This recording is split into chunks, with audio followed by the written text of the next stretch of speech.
오늘은 꼰대 탈출 4편 개인사에 관여하는 꼰대로부터의 탈출 다뤄보도록 하겠습니다. 꼰대 행동이 나타났을 때 공통적으로 리더의 책임이 실제 굉장히 좀 크겠죠. 그 행동을 했기 때문에 80, 90%는 아마 리더들에게 책임이 있다 이렇게 보시면 될 겁니다. 멤버 입장에서는 어떨까요? 그 이유나 배경을 좀 생각해서 함께 풀어갈 수 있는 여지가 있지 않을까요? 꼰대 행동이 일어났을 때 일단 들어봤고 보는 것도 방법이긴 하겠지만 함께 풀어갈 수 있는 부분들 같이 한번 찾아보면 좋을 것 같습니다. 그래서 먼저 함께 풀어가야 될 필요성 부분들 함께 한번 살펴보도록 하겠습니다. 꼰대 행동들이 일어난 이유를 우선 한번 가볍게 한번 짚어볼까요? 여러분 생각하는 이유는 뭡니까? 크게 영역을 나눠보면 아마 몰라서 알면서도 그 행동이 나타나는 경우 크게 이렇게 두 가지로 좀 나눠볼 수 있을 것 같습니다. 그 첫 번째 몰라서 그 이야기에 대해서 젊은 세대들은 아마 받아들이기가 쉽지 않을 겁니다. 그런데 실제 이제 그런 사례들이 주변에 많이 있다는 거죠. 제가 알고 있는 모 본부장님의 경우 20, 30년 같이 근무해온 후배 또는 멤버들에게 재테를 던진다든지 아니면 쓰레뭉치를 던진다든지 구두발로 찬다든지 하는 행동들을 지속적으로 해왔다는 거죠. 그 행동을 당하는 후배나 멤버들의 경우는 이렇게 말도 못하고 속만 알았다는 거죠. 우연찮게 그분의 진료와 제가 같이 한번 프로젝트를 한 적이 있어서 그 이야기를 잠깐 말씀을 드렸습니다. 그런데 이제 이 친구가 추석에 자기 큰아빠를 뵙고는 그 이야기를 했다는 거죠. 큰아빠 멤버들에게 그렇게 하신 적이 있다면서요. 거기서 받으려는 후배나 멤버들은 굉장히 이제 불편했다는 사실을 알고 당황하고 놀랐다는 거죠. 그래서 회사로 복귀하고 난 후에 그간의 본인 행동에 대한 부분들 후배 멤버들에게 송구하다는 이야기를 하고 내가 애정의 표현으로서 너무 좀 그렇게 행동한 것 같다. 앞으로 좀 굉장히 줄여나가겠다. 실제 이제 행동도 굉장히 좀 줄어들었다는 거죠. 후배나 멤버들의 경우에도 젊은 시절에는 받아들일 만했지만 나이가 들면서 한 집에 가장이고 또 몇백 명의 멤버를 데리고 있는 조직의 리더이기 때문에 그런 상황에 접하는 부분들이 굉장히 당황스럽고 견디기가 쉽지 않았다는 겁니다. 그런데도 이제 그동안에 정이 있었기 때문에 차마 피드백으로 말씀을 드리지 못했다. 제법 많은 경우 본인이 하는 행동이 꼰대 행동인지 모르기 때문에 그렇게 나타난 경우가 실제 있다는 겁니다. 이 경우에 굉장히 좋은 방법은 이렇게 피드백으로 좀 보여주는 부분인데 그조차도 좀 함께하는 관계 때문에 쉽지 않은 부분들이 없지 않은 것 같습니다. 그 다음 알면서 그런 행동하는 경우 놓고 본다 그러면 대표적으로 적으로 나타난 부분 또는 구조적 관행으로 되어 있었기 때문에 그런 행동이 나타나는 경우가 있을 겁니다. 그래서 구체적으로 그 부분을 어떻게 이제 해결할 거냐 하는 부분은 2편과 3편 한 번 더 리뷰를 해보시면 뭔가 해결의 실마리를 찾을 수 있을 겁니다. 어쨌거나 알고 행했거나 모르고 행했거나 그런 행동들이 일어났을 때 리더나 선배의 경우 첫 번째 해야 될 부분은 사과일 겁니다. 그 행동이 불편을 드리는 줄 모르고 그렇게 했다. 알고도 내가 습관이 돼서 그런 부분이 있었다 하는 부분들 진심 어리는 사과를 하고 하나하나씩 좀 바꿔나가시면 좋겠죠. 멤버 입장에서 본다 그러면 당장 데려박아서 그 문제를 해결하는 방법도 있긴 하겠지만 앞서 말씀드렸던 것처럼 몰라서거나 알고도 이렇게 습관적으로 나타나는 부분이 없잖아 있었기 때문에 그 상황을 우선 한번 이해를 하시고 두세 번 정도 기회를 좀 주시면 어떨까요? 해결할 수 있는 그래도 안 된다면 뭔가 이제 다른 방법들을 좀 찾아나가면 좋겠습니다. 이번 편에서는 개인사에 관여하는 꼰대 행동에서 어떻게 탈출할 거냐 하는 부분 살펴볼 텐데요. 개인사에 관여한다 하는 부분은 외모에 대해서 평가를 하거나 사생활을 일일이 캐묻거나 아니면 개인의 취향이나 취미 같은 부분들을 평가하는 어투로 상대방을 대하는 부분들일 겁니다. 이런 이야기를 선배나 상사로부터 들었을 때 후배들 반응은 어떻습니까? 대처는 어떻게 합니까? 여러 가지 대처 방법이 있겠지만 이런 경우를 한번 생각해 볼 수 있겠죠. 당장은 들어박으면서 그런 행동하지 마십시오 하는 경우 아니면 꾹꾹 참는 경우 있겠는데 전자의 경우 선배 한 분은 술을 전혀 하지 못하는 회사 들어갔더니 끊임없이 술을 권하면서 남자가 술 한잔은 할 수 있어야 되지 않느냐 이렇게 핀잔을 주더라는 거죠. 그래서 선배 상사 보는 앞에서 과감하게 소주잔을 그냥 바닥에 내동댕이 치면서 저에게 절대 앞으로 술 권하지 마십시오. 오늘 이렇게 이제 행동했다는 거죠. 반대의 경우 이 양반도 굉장히 전혀 이제 술을 하지 못하는 분인데 주면 주는 대로 옷을 받았다는 거죠. 그러고는 뒤로 이렇게 던진다든지, 입에 넣었다가 물과 함께 뱉는다든지, 바닥에 버린다든지. 한 3년간 주변 사람들은 이 친구 정말 술을 못 먹는구나 하는 것들을 깨달을 때까지 끊임없이 그렇게 이제 행동해서 그 장면들을 피해갔다는 겁니다. 전체의 경우 놓고 보면 어떻습니까? 당장 문제 해결은 된 것 같지만 사회 생활, 조직 생활이라는 게 관계라는 부분이 중요한데 그건 뭔가 찜찜한 부분이 남지 않습니까? 그죠? 후자의 경우는 본인이 소갈이 하다가 잘못하면 쓰러집니다. 그죠? 그럼 적절한 방법은 없을까요? 개인사와 조직이나 사회생활이라는 부분들이 관계라는 부분도 중요하기 때문에 개인사를 전혀 선놓을 수는 없지 않겠습니까? 효과적인 방법들 하나하나 좀 찾아가 보면 좋을 것 같습니다. 먼저 개념적인 측면에서 좀 달리 봐야 될 부분이 있지 않을까 싶습니다. 관심이라고 상사나 선배들은 생각한다는 거죠. 개인사에 대해서 뭔가 신경 쓰고 이야기할 때는 아니 선배가 대해서 팀장에 대해서 그 정도는 알아야 되는 거 아니냐 뭐 이렇게 생각한다는 거죠. 근데 그걸 받아들이는 후배들은 쓸데없는 소리 하지 마십시오. 정말 이건 간섭입니다. 제발 하지 마십시오. 진절머리를 친다는 겁니다. 서로 인식하는 부분은 차이가 이렇게 크다는 겁니다. 개인적으로도 굉장히 다른 부분이 있는 것 같습니다. 관심은 다른 사람에 이끌려서 이해하고자 하는 부분에 초점을 맞추고 있습니다. 그리고 이제 상대방에 초점을 맞추고 있죠.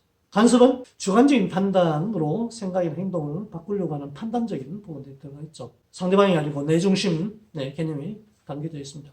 그래서 상사가 관심이라고 이야기하더라도 후배들은 그걸 간섭이라고 인식하고 행동으로 더 강할수록 정말 해결할 수 없는 꼰대 행동이다 이렇게 받아들이니까 서로 갭이 굉장히 크겠죠. 그래서 하나의 해결 방법은 개념을 조금 바꿔보면 어떨까 싶습니다. 아무리 이제 관심이라고 이야기해도 후배들은 간섭으로 받아들이는 부분이 없잖아 있기 때문에 관계에서 참여하다는 관여나 개입이라는 개념으로 좀 바꾸면 좀 다르지 않을까요?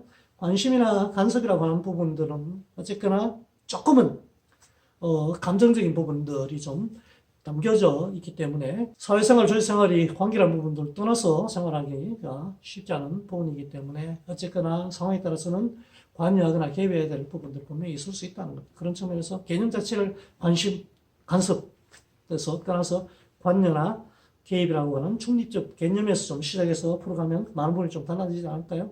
선은 어느 정도를 지켜야 될 거냐. 뭐 그런 상황에서 어떻게 좀 갈등 없이 좀 풀어갈 거냐 하는 부분 하나하나 좀 살펴보도록 하겠습니다. 보다 효과적으로 사생활에 관여하는 꼰대 행동 탈출을 어떻게 할 거냐 하는 부분들 사례를 가지고 한번 살펴보도록 하겠습니다. 사진에서 보는 장면 굉장히 아름답죠? 이런 상황을 한번 생각해 보시죠. 여러분이 어느 날 극장을 갔더니 멤버 두 사람이 아주 다정하게 영화를 보고 있더라는 것. 제가 알기로는 분명히 두 사람이 가정을 따로 꾸리고 있는 멤버들. 이런 상황 봤을 때 여러분들 어떻게 행동하시겠습니까? 잘 떠오르지 않으시는가요? 첫 번째 보일 행동 대표적인 부분들 좀 보여드릴까요? 뭐 이건 사생활 아닙니까? 그러니까 뭐 모른 척한다 또 있고요. 그 자리에서 바로 이건 뭐 하는 짓이냐 이렇게 나무라는 방법도 있을 거고요.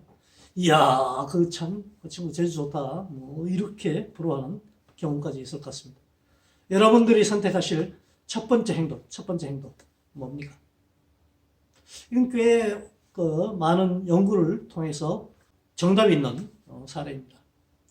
매니지먼트가 어떻게 관여하고 개입해야 될 거냐는 부분 다루는 사례입니다. 여러분 선택은 어느 겁니까? 첫 번째 행동 선택. 피해야 될 행동부터 해서 하나하나씩 차례로 살펴볼까요? 첫 번째 피해야 될 행동은 뭡니까? 그 첫 번째 피하셔야 될 대표적인 행동은 사생활이기 때문에 모른 척한다. 이거 사생활 아닙니까? 사생활이냐 공적이냐 하는 부분들 굉장히 미묘한 차이가 있긴 한데요. 이렇게 일하고 있는 멤버가 약주를 굉장히 좋아한다. 개인적인 취향이죠. 그런데 이 친구가 먹어도 너무 먹는다는 거죠.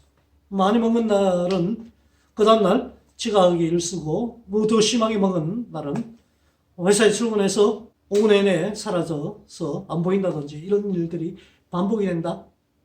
이 경우에 되게 사생활일까요? 상사라면 관리해야 될 책임이 있고 선배라면 애정 어린 조언이 필요한 상황이 아닐까요? 조직에 영향을 미치는 상황이 벌어지는 행동이라면 이건 사생활로 나선 곤란하다는 거죠. 리더 입장에서 관리해야 되고 선배 입장에서는 챙겨야 될 이슈다 이렇게 보시면 되겠습니다. 원래 사례로 한번 돌아가서 볼까요? 이 상황 어떻습니까? 사생활의 사례입니까? 아니면 공적으로 개입해야 될 사례입니까? 만약에 여러분들이 생각하시는 것처럼 상상하는 것처럼 이게 불륜의 장면이라면 어느 날 그 사람들의 신랑 신부가 회사 와서 막 뒤집어 놓는 6.25 때 난리는 난리가 아닌 상황이 벌어질 수도 있고요. 일에 대한 집중도도 굉장히 떨어질 수 있는 여지가 분명히 있겠죠. 그렇다면 이건 이제 사생활 영역으로 볼 것이 아니고 관여하고 개입해야 될 이슈라고 봐야 될 겁니다. 그럼 어떻게 관여하고 개입해야 될 거냐? 우선 첫 번째로 피해야 될 행동, 이 상황도 좀 피하셔야 될 부분입니다. 그 자리에서 대고 나무라는 경우겠죠. 아니, 현재 상황이 명확하게 파악되어 있지 않지 않습니까? 그게 어떤 상황인지. 그런데 그냥 그 자리에서 그냥, 나무란다. 이거 뭐 하는 짓이냐? 뭐 이렇게 나무란다.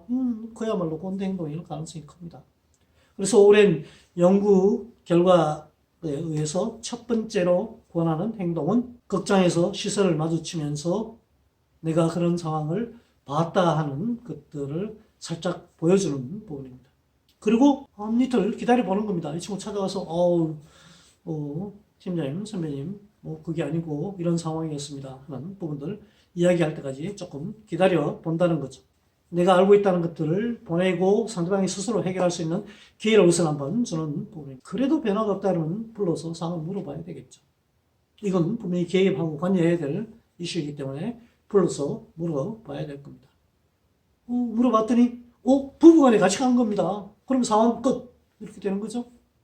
그게 아니고 여러분이 상상했던 것처럼 불륜의 장면이었다면 거기에서도 나오라기보다는 그래서 자네 어떻게 할 거냐 하는 부분들을 본인이 해결할 수 있는 해결안들을 내기하고 선택해서 뭔가 변화를 가져올 때까지 조금 기다려보는 게 도리일 겁니다. 그래도 이제 해결되지 않다면 불러서 좀 더 강하게 푸시를 가하거나 개입하거나 하는 부분들 행동이 나타나야 되겠죠. 개인사에 관여하는 부분 같이 한번 살펴봤습니다. 관심과 간섭이라고 하는 개념이 갖고 있는 감정적인 부분이 있기 때문에 우리가 이제 관여나 개입이라고 하는 개념을 좀 바꿔서 좀 우선 한번 생각해보자라고 살펴봤고요. 사생활이냐 공적이냐 하는 부분들의 미묘한 차이라고 하는 부분들은 조직에 직간접적으로 영향을 미치느냐 그렇지 않느냐 하는 부분을 판단해서 필요한 경우에는 관여나 개입을 하셔야 된다. 대신 좀 더 효과적으로 합리적으로 뭔가 좀 풀어나가는 부분들을 여러분들이 이해하시고 적용하시면 좋을 것 같고요. 멤버의 입장에서도 무조건 사생활이라고 생각할 것이 아니고 이게 나의 행동이 조직이나 사회에 성과에 영향을 미친다라고 판단이 되면 상사나 선배가 관여나 개입할 수 있다는 부분들을 받아들이고 서로 효과적으로 풀어나갈 수 있는 방법들을 찾으면 좋을 것 같습니다. 김영자 시인의 시로 마무리하고자 합니다. 관심과 간섭의 차이는 무엇일까요? 하늘과 땅 차이일까요? 아니면 종이 한 장 차이일까요? 관심은 보살핌이요, 간섭은 참견입니다. 관심은 상대의 중심이면서 간섭은 자기 중심입니다. 이 시에서 아주 잘 표현하고 있는 것 같습니다. 개인사에 관여하는 꼰대 행동, 효과적으로 어떻게 탈출할 거냐 하는 부분도 함께 좀 풀어가 보자 하는 포인트 중심으로 살펴봤습니다. 다음 편에서는 그 외 대표적인 꼰대 행동에 대한 부분들 하나하나 효과적으로 풀어나갈 부분들 찾아보도록 하겠습니다. 예, 여기서 마치겠습니다.